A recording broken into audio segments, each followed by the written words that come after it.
You're 62 years old, married and still working, and you've built up $2.5 million in your 401k. With all that's going on in our world with overspending in Washington, large amounts of debt, and the possibility of increasing taxes, you may be asking yourself a question of, should I convert all of my 401k assets to a Roth position? That's what we're going to look at in our video today.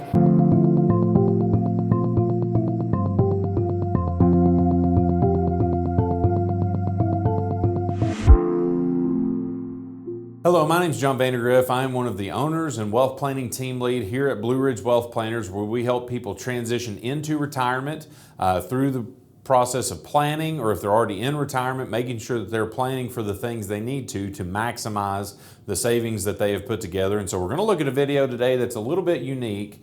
It is rare that we give the recommendation of someone to look at converting all of their 401k at one time.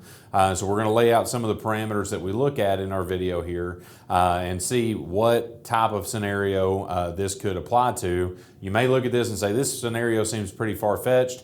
I have had a client in a very similar situation to this, so we have seen this before. This isn't something totally made up. So again, we're going to walk you through how we had that conversation. But as we do this, you're going to see a link that shows up here below where if you've not been able to benefit from tax planning conversations, you would like to see how someone could potentially help you with that, click that link at any time. That'll get you in touch with our calendar. You can sit down with somebody on our team here and really see if some of these concepts that we're going to look at today can apply to you.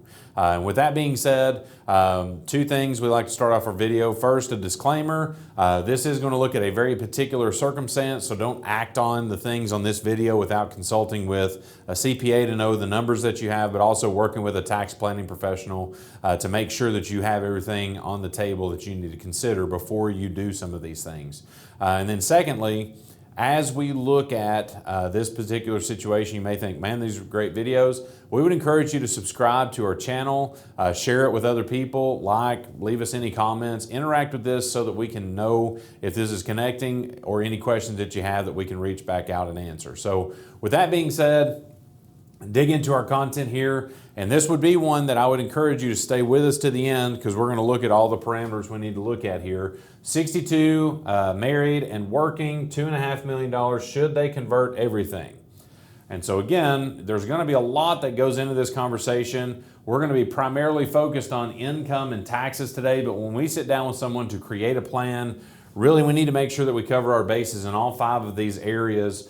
Because income, investments, taxes, healthcare, and family legacy are very important to plan for, and they're all built on the foundation of what makes you different from everybody else, which is the goals, objectives, concerns that you have individually. So as we start to fill in some of the gaps here, we've got a married couple, 62 years old, working today, making $200,000 a year, which is what their income will need to be in perpetuity, working this year as their last year.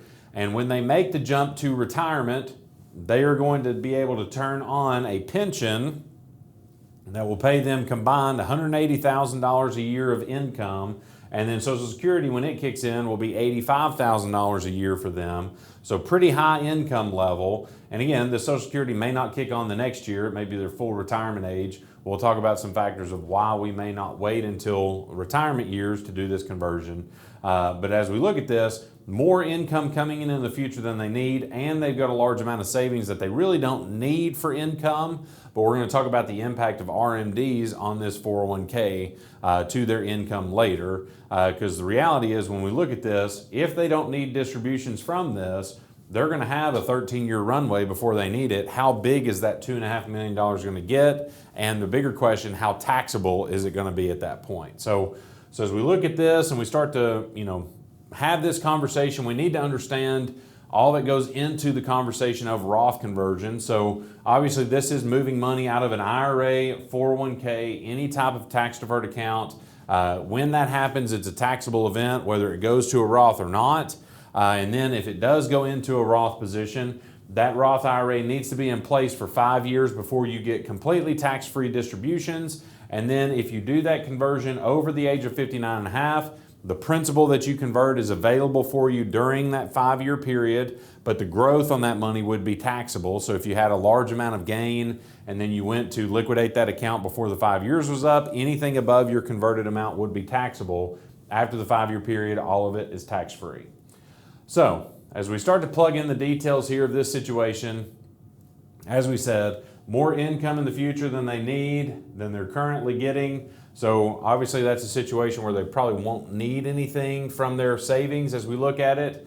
But with an income at $200,000, current top tax rate at 22%, which is where it's going to be at next year if their pensions kick on as well. So we're looking at a very similar situation to their retirement years today. But we've got $2.5 million in pre-tax, $1 million in after-tax, and $0 currently in tax-free positions like a Roth IRA or properly structured life insurance that could be a benefit depending on the situation. So as we look at this, when we have these conversations about Roth conversions, we do want to start at the baseline level, and that is looking at it from a standpoint of, does it make sense to take monies that are in a 401k now and do a conversion of those dollars into a Roth account?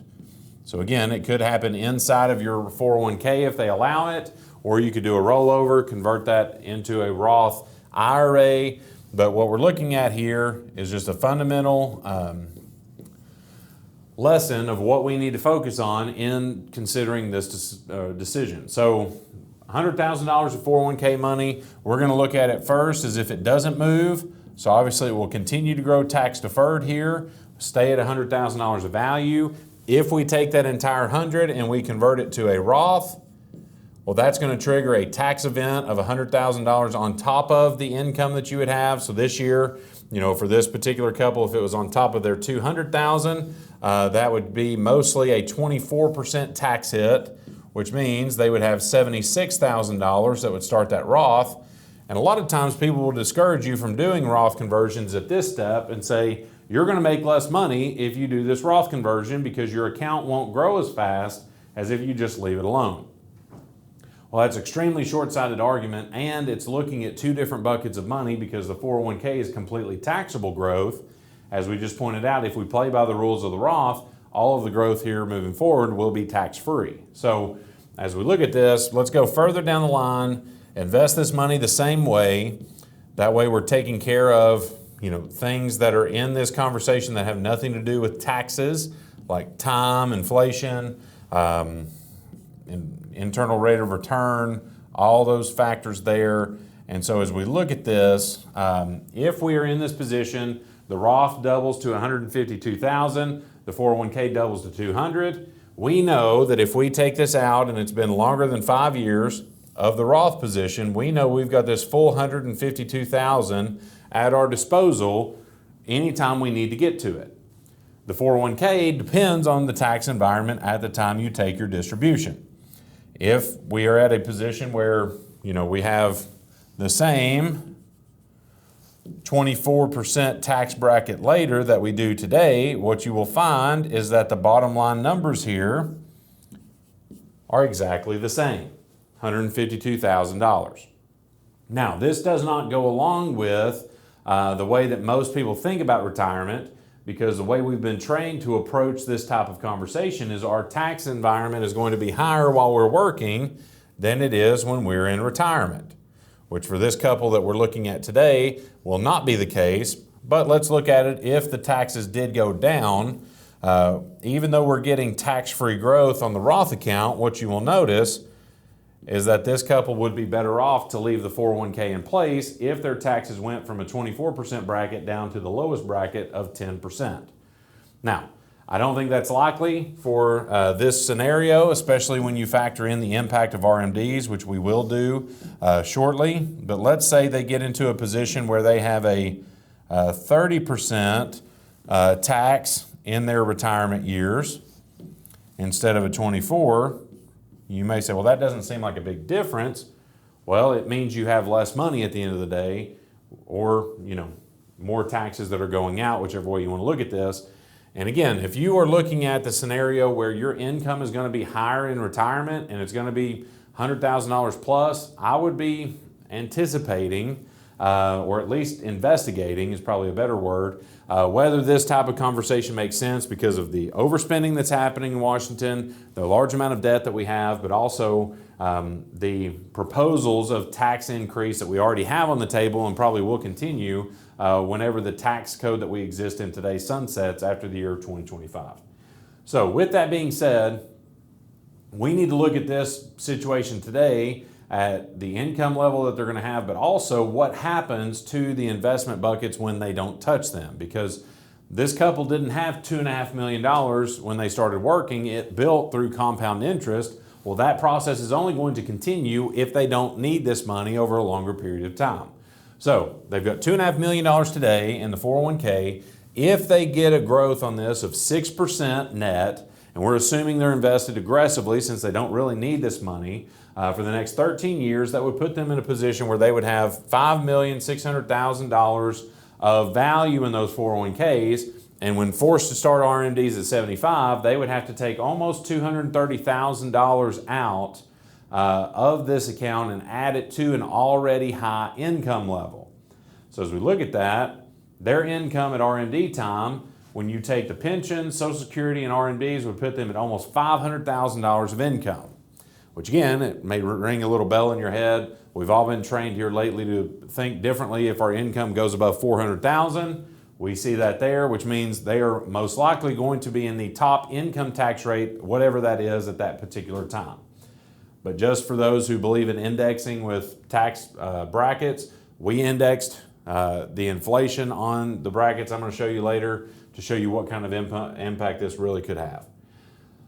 So, as we look at the brackets as they exist today, with $200,000 of income, they would top out with their wage income at the 22% tax bracket. So any conversions they do would start at 22% and go up from there, topping out at 37%.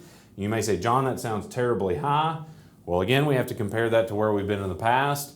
So 2017's brackets, which I marked out and put 2026, that's what we're set to revert back to when the current tax code sunsets, would put them at the top of the 25%, almost at the 28% top tax bracket. And then at $200,000 of income, if we're comparing it, looking here, we've got $200,000, which again, these brackets are noticeably higher as you look at 70% there. They're going to top out at the 49% tax bracket with the income level they're at today.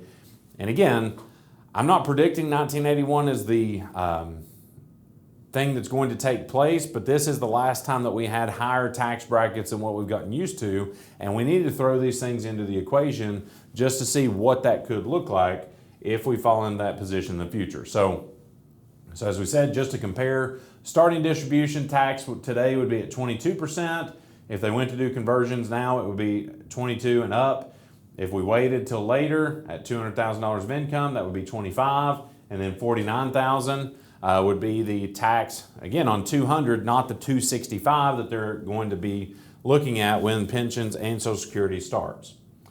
So as we look at this, the thing I wanted to break down, and I did do some indexing on this figure, so if you think this is high, it could be higher if we didn't change those brackets.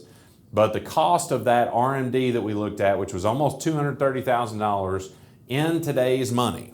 So again, like here's today's money. This is factored in for 13 years of inflation just to be conservative. So as we look at that, 27.7% is what it would cost to add the $229,000 of RMD on top of, let's go back to our picture here, this $229,000 on top of the $265 of taxable income today. So 27.7 would be your cost of that RMD itself, again, starting on top of $265,000. If we waited in 2017 were the brackets that we were going to be in long term, that would add almost, a little over 4% to the overall cost of that RMD. So probably somewhere close to $10,000 of extra taxes as you look at it. And then what we did for the 1981 brackets is we actually made that income level today to where the 265 of income is actually around $200,000 of income on these brackets. and then the almost $500,000 of income is more like $340,000. Even by doing that, we're still looking at a cost on the RMD of 52.9%, which is insane. It's almost double where that is today. So when you start getting to a much higher level of income, your taxes start going up exponentially. And so even if we average the difference between here, we're looking at a much higher tax position than we currently have today. So as we look at this, you know, the factors that go into whether we would make a recommendation to convert all of your RMDs at one time or not. Some people will try to put fear in there as a means to do that. We want to try to do this as a numbers-based thing. But if your income is going to go up significantly because of already coming in income with pensions and Social Security and then the adding of RMDs on top of that, you may not be out of question to look at doing large conversions, aggressive conversions, or looking at all these things at one time. And what makes this situation a little bit unique, 62 is the age for this particular year. This is the last year that we don't have to factor in any impact to Medicare premiums to income-based decisions in the future. So that's one reason why we're looking at doing a rather aggressive recommendation here. So when we look at this, big question, how much does it cost us to convert every bit of this $2.5 million that's in 401k? Well, going on top of $200,000 of income, $18,000 would be at 22, $173,000 would be at 24, $98,000 would be at 32, $231,000 would be at 35%, and then almost $2 million would be taxed at 37%. And you say, good gosh, John, why on earth would we do that? Well, when you average this all out, your effective tax rate is 35.5%. And if we go back to our previous scenario, just a little bit higher than where the brackets are, but because this income is so much higher and there's been so much focus from our government on higher than $400,000 of income, I don't think we're going to be anywhere close to a 32% for this particular couple, especially moving forward. And this is just the cost of that RMD. So again, this gets them to a point where they're not touching anywhere close to this 52%. They're not having to worry about the impact to Medicare because they're taking advantage of the last year that they have before that kicks in, which is why we're not looking at doing this as a staggered approach, because even if they split this in thirds, they're going to be jumping their Medicare premiums up substantially, adding another $10,000 to $12,000 of costs on top of whatever tax they're going to pay on an annual basis. So again, this is going to be something where, as we look at this, they would actually be able to take this $2.5 million and either withhold, pay for it, or with non-qualified assets be able to do that. But I would probably caution them, if they were in investments, to pay attention to what we call the net investment income tax, which is anytime your income goes above $250,000, you would add 3.8% to any capital gains or investment income that you would have. So that could become pretty pricey depending on what decisions they make with non-qualified assets while they're doing Roth conversion. So when you look at those things together, usually it doesn't make sense to try to do large conversions and realize gains at the same time. So you may want to stagger those things into different tax years. But as we look at this particular situation, this could be a good idea for this couple to do a large conversion or all of their conversion at one time. And so again, depending on the couple, some people may only want to go up to a certain level. It's not a mandate that you have to do it this way, but I do get questions a lot where somebody says, what happens if I just do the whole thing? Well, we can do that math and figure out what the cost is and see if that's something that you're comfortable with paying based on where you feel like your situation will be later. Because again, at the end of the day, what we're trying to find is the lowest opportunity for you to pay taxes on these assets. Whenever that is when you need to make the decision to pull the trigger. And again, if you've not had anyone share that type of conversation with you, we would love the chance to see how we could potentially help you in this area. And so you're going to see a link below. I would encourage you to click that. That will be something that will get you directly on our calendar where we can have a phone call, virtual meeting, or if you're within driving distance of us here in Tennessee, we'd be happy to sit down with you in person and see if some of these things that we're looking at could be applicable to you and your family in your future. So thank you for joining us today on our video. Hopefully you learned some things. Be sure to comment below with any questions or suggestions. Subscribe to our channel, share this with other people that this may be able to help. And we look forward to sharing more content with you like this in the future.